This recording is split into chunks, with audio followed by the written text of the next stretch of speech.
We have now our vector space. It has its inner product. And we can now think again about bases and basis vectors. And it will be very useful to try to choose bases in which computations are simpler. So these are the cases of orthonormal basis, something we can define now. Orthonormal basis. So we have a set of vectors, and in particular, even if they're not yet a full basis, consider a set of vectors E1 up to En, we say are orthonormal if EI inner product with EJ is delta IJ. So we have our inner product. This is a complex vector space.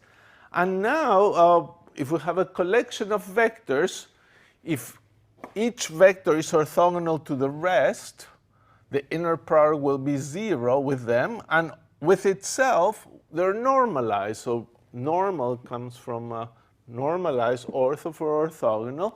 So when I is equal to j, you get 1. I different from j, you get 0.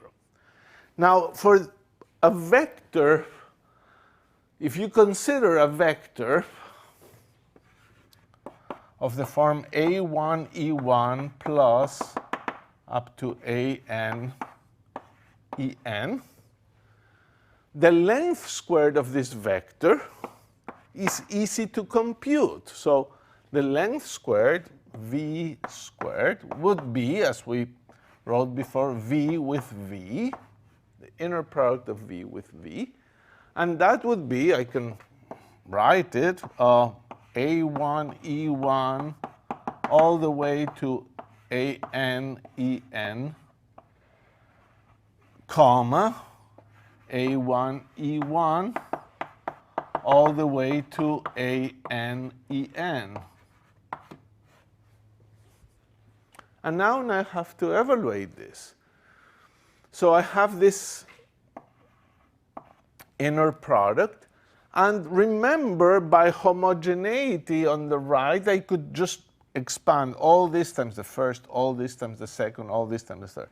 Then I would be able to use homogeneity on the left. So it's this one times this one. So at the end of the day, you can do the sums of each terms with each one. So it's just like a product, but remembering that you must have the bracket in there. So for example, the first term would be something like a1 e1 with a1 e1. Then there would be a1s e1s with all the rest here. But those would be 0 because e1 is orthogonal to all the rest. So this one is the only one that survives. So in fact, only the diagonal ones survive all the way to an en with an en. And how much is this? Well, this a1 goes out. A1 here goes out as a1 star. So you get length of a1 squared plus all the way up to length of an squared. So that's the length squared of this vector. These are orthonormal vectors. This is like a Pythagorean theorem. The length square of this is the sum of the squares of the components if you use an orthonormal basis. So this should be nice and intuitive for you. There's another statement one can make that any of these vectors in an orthonormal set are linearly independent. So these are linearly independent.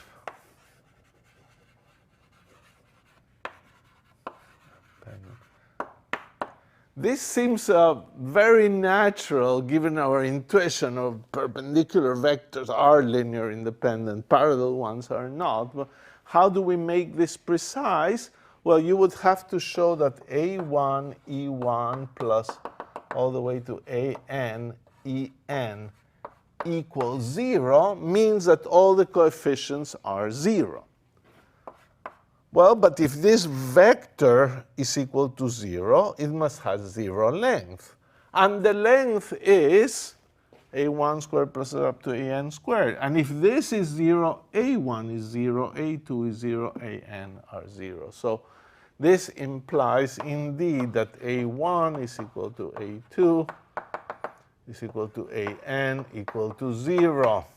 So they are indeed linearly independent vectors. So this is quite nice. If you have an orthonormal basis, any vector can be written as well in terms of that basis. So if you have a basis, if this is now a basis, if E1 up to En is not just a collection of orthonormal vectors, but it's all an orthonormal On for orthonormal basis, then any vector can be written as a sum I equal 1 to n of numbers times ei's. And now you can do the following. You can do, for example, I can put, well, let me do it this way. Consider what is Ej with V, this inner product. Well, if you do this by linearity, you would do Ej with all of this. So you would have the sum from I equal 1 to n of Ej with Ai, Ei. And this is sum from I equal 1 to n of Ai. Ej, Ei would be delta Ij. So this is Aj. So Aj is Ej dot V. So the vector can be written as n equal 1 to n, I equals 1 to n, E I V E I. Kind of a neat formula. The vector written as a superposition of the basis vectors and the coefficients of expansion are the inner products of Ei with V. So these are orthonormal vectors, and you could ask the following thing.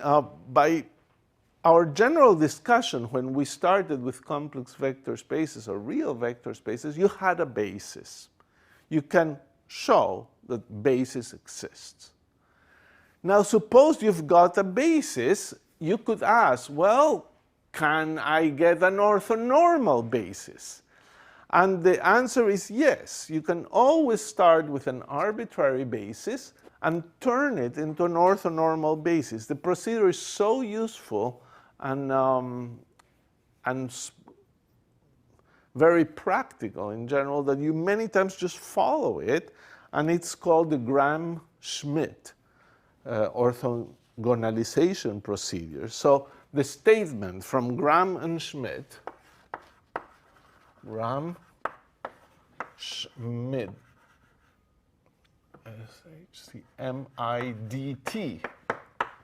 So if you're given a list V1 up to Vn of linearly independent vectors in V, we can build a list E1 up to En of orthonormal, O-N, orthonormal vectors such that they span the same subspace of V. All right, so for practical purposes, you're handed a list of basis vectors. This is V1 up to Vn of some subspace or a space. You can then build a list of orthonormal vectors, the same size list, but they're all orthonormal, and therefore it's a practical thing. Orthonormal vectors are easier because the components on orthonormal basis are simpler. They're much easier to use. So what is the procedure? This is an algorithm. So the proof is a nice proof because it's a constructive proof. You don't just show by some abstract argument that it can be done, but you show how you do it. So the first thing is you get the first vector, V1. Well, that's certainly a linearly independent vector, 1. So I might as well choose E1 to be V1. The only problem might be that this vector at this moment is not well normalized because V1s are linearly independent vectors. Nobody said what are their lengths. So these are complex vectors. So let's divide by the length of V. And therefore, this vector is now well normalized. If you do E1 inner product with E1, you get V1 with V1 in the numerator, and the length of V1 in the denominator squared, that's equal to 1. So, all right, we got one vector, and it is normalized, and that was no problem. Now, the thing that we can do now is try to get an E2. And you would say, well, use V2. Well, there's two problems with this V2. First, it's not normalized, and second, it's not orthogonal to E1. Why should it be? So E2 would not be orthogonal to E1 as we need it. So at this moment, we're not quite yet there.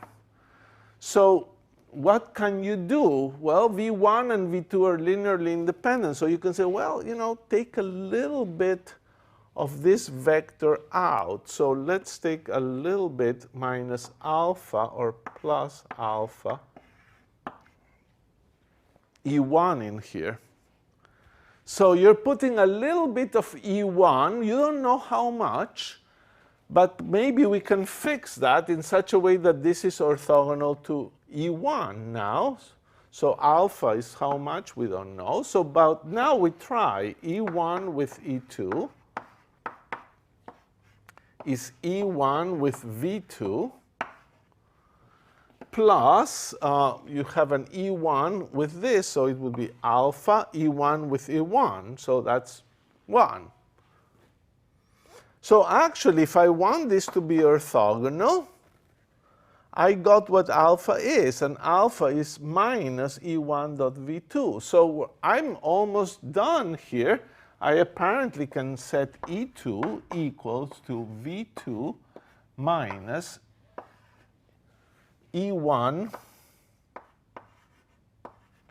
V2. And for sure, well, these are linearly independent. And E1 with this vector, as by construction, you get E1 dot V2, and I must put here an E1. If you do E1 on this, you get E1 with V2, and here you get E1 with V2 and 1.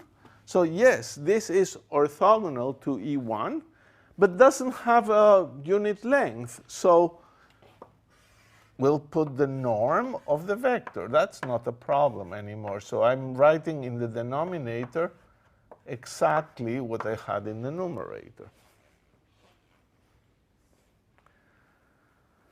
So there it is. We built E2. Now, we proceed by induction, doing this over and over until, I can do the general steps. So suppose we got now E1 to work, E2 to work, up to Ej minus 1. They all are OK. Now I'm supposed to write the vector Ej. So what should the vector Ej be? Well, if I think of the way I constructed this one, I would put Vj. And now I want this to be orthogonal to E1. So I'll put minus, following this trick, an E1 Vj E1.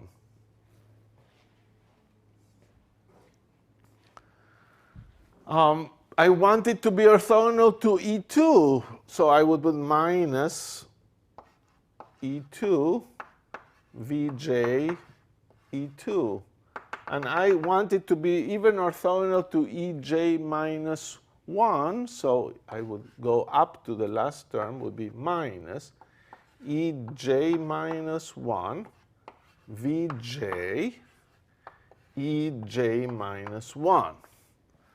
So this vector, I claim now, by construction, is orthogonal to all the vectors E1, E2, up to Ej minus 1. Take, for example, E1 again. Well, with this 2, we got Vj with E1 to cancel with this term when you multiply by E1.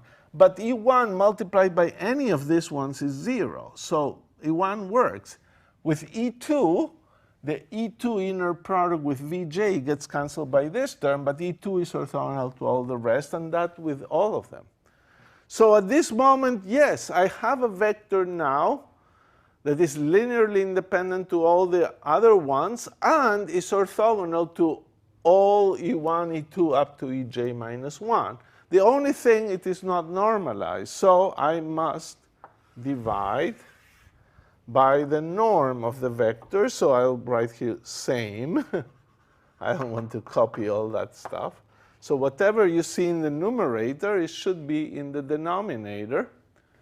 And that's, let me, oops, yeah, you barely see it. Whatever is there is here. So that is the construction, nothing more, nothing less. It's straightforward. You construct one by one all the vectors, can list them, and if you have a 3-dimensional vector space, 4-dimensional vector space, it's easily done. You will have practice with this. It's a nice procedure, and you will play with it. So one more thing we want to say about the inner product and its uses is that the inner product helps us build interesting subspaces. Subspaces of a vector space. Say, this concept of orthogonality is extremely powerful. You see, if I choose one vector, the set of all vectors orthogonal to that one vector is a subspace. Why? Because you have two vectors that are orthogonal to this vector. The sum is, the difference is, you multiply them by numbers, it is. So it's a natural way to define subspaces. So given you see, and I just had to choose one vector. In fact, given a set of vectors, I choose for you 3 vectors. I say, find me all the vectors that are orthogonal to these 3 vectors in some higher dimensional vector space. Well, this will be a subspace. Because once a vector is orthogonal to those 3, you can multiply by a number, add another vector is orthogonal to those 3, and it will still be orthogonal to it. So in general, if U is a subset of V, then U perp U perp defined to be all U's, let me write it, all actually V's, all V's belonging to V such that V's are orthogonal to U's for all U's in U. Ooh. Okay, let's say it again. This U is a subset, any subset. And little u's are vectors in that subspace. What is U perp? Is a collection of all the vectors in the vector space that are orthogonal to any vector in U. So this thing, U perp, is definitely a subspace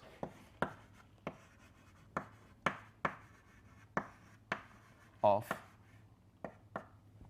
V. This is a subset. And now you can ask the question that it would be quite natural. What happens if U itself is a subspace? And then something very nice happens. If U itself is a subspace, then U and U perp give you a full decomposition, a nice way of understanding the full vector space.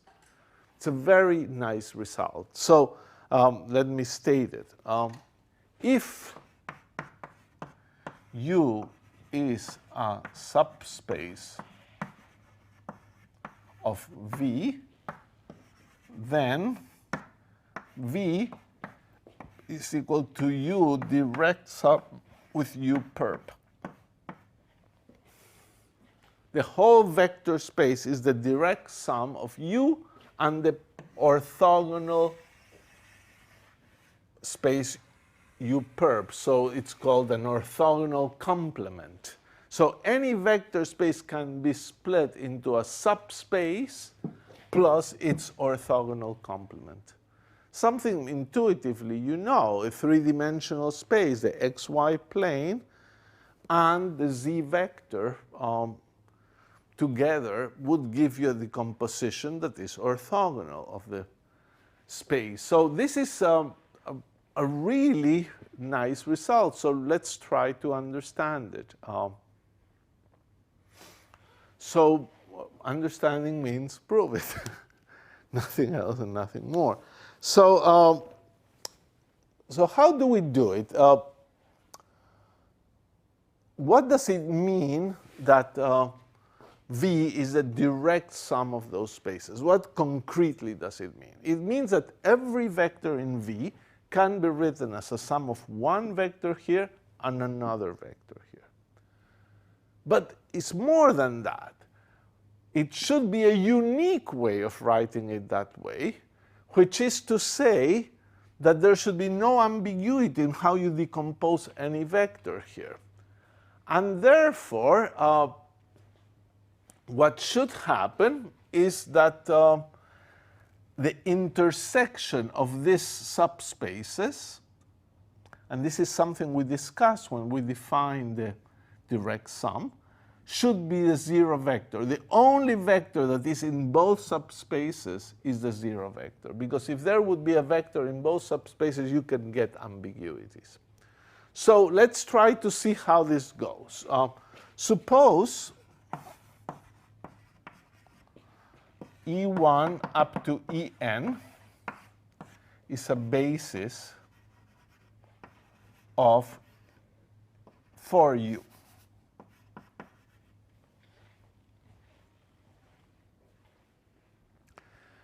Now we'll write the following. V is equal to E1 V E1 all the way to En V En plus V minus E1 V E1 all the way up to minus En V En.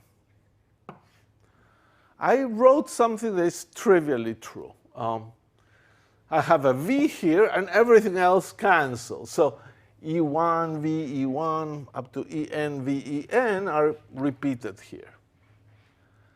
But look what we've achieved. I've achieved the first goal of proving this thing.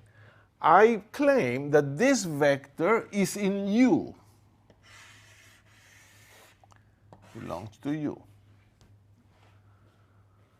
And that this vector belongs to U perp. So how do you check that? This vector belongs to U is clear because it's a superposition of vectors E1 up to En that form a basis of U. So this is clear. This is also fairly clear given your experience with Gram-Schmidt, experience you have for 5 minutes already. It's clear. A vector belongs in U perp if it's orthogonal to any vector in U, and for that you test that it's orthogonal to each one of these basis vectors. But if you multiply with E1, you know that these two cancel. If you multiply by E2, others will cancel all this one. So this is really in U perp. So you've already shown that any vector can be written as a superposition of these two. The last thing that you need to show is that, maybe I'll use this little space here. You need to show that U intersected with U perp is 0. So if you have any vector that is in U and in U perp, it's a 0 vector. This sounds maybe non-trivial, but actually so simple to prove, though it's a little funny. Suppose V is a vector in this intersection that belongs to U and V belongs to U perp. Then consider the inner product of V with V. Well, this vector is in U, and let's say this other vector is in U perp. Well, if this vector is in U and this vector is in U perp, this inner product is 0, whether or not these vectors are the same. So this is 0, because V is simultaneously in U and in U perp, and the inner product of anything in U and in U perp is 0. So whatever vector is in both must have 0 norm, but a vector of 0 norm has to be the 0 vector. So only the 0 vector is in U and U perp, and this completes the proof that you have an orthogonal space decomposition. This is a very important result. Any Hilbert space can be written as some subspace, direct sum, orthogonal complement. And it's a result that will be handy many times in the future.